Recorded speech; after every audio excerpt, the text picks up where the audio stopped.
जायसवाल, ये आदमी रिक्शा चालक है। वो आदमी अंधेरी पुलिस स्टेशन में आके फिरियाद दिए थे, उसका रिक्शा चोरी हुआ। उसका फिरियाद के आधारित पे हमने एफआईआर दाखिल किया और हमारा जोन 10 का एरिया में इसके पहले 2-3 महीने में बहुत सारे रिक्शा का चोरी हुआ था।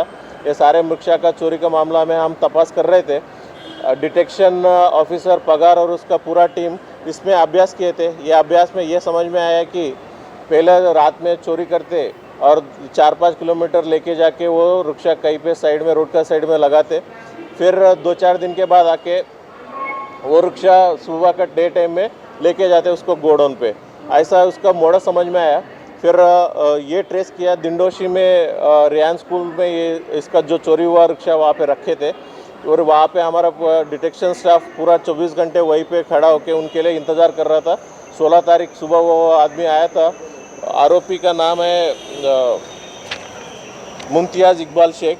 ये आदमी आया था, उसको रेड हैंडेड पकड़ा गया। रेड हैंडेड पकड़ने के बाद वो रिक्शा भी जब्त किया और उसके मोबाइल का आधारित पे और बाकी टेक्निकल चीज़ में इंट्रोगेशन करने पे ये समझ में आया कि इसके पास से 70 to 75 रिक्शा इसके पास इसके पहले चोरी किया, ऐसा चीज़ समझ में आया। फिर तपास करके उनके पास से अभी तक हम 40 रिक्शा और एक टेम्पो उसके पास से हम जब्त किया गया।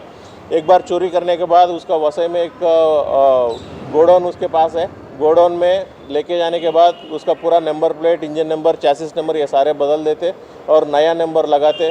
फिर उसके बाद वो पूरा बदलने के बाद मुंबई में वापस लेके आते थे और उसको भाड़े में, यहाँ पे ड्राइवर को पकड़ के भाड़े में चढ़ा देते थे। 2000 से 2500 थे उसका भाड़े थे दिन का। वैसा उनका मोडस थे।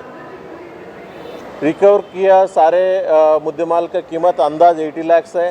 आरोपी 61 ईयर ओल्ड है और आरोपी इसके पहले उनका कहने के मुताबिक वो रिक्शा चालक है, रिक्शा ड्राइवर है।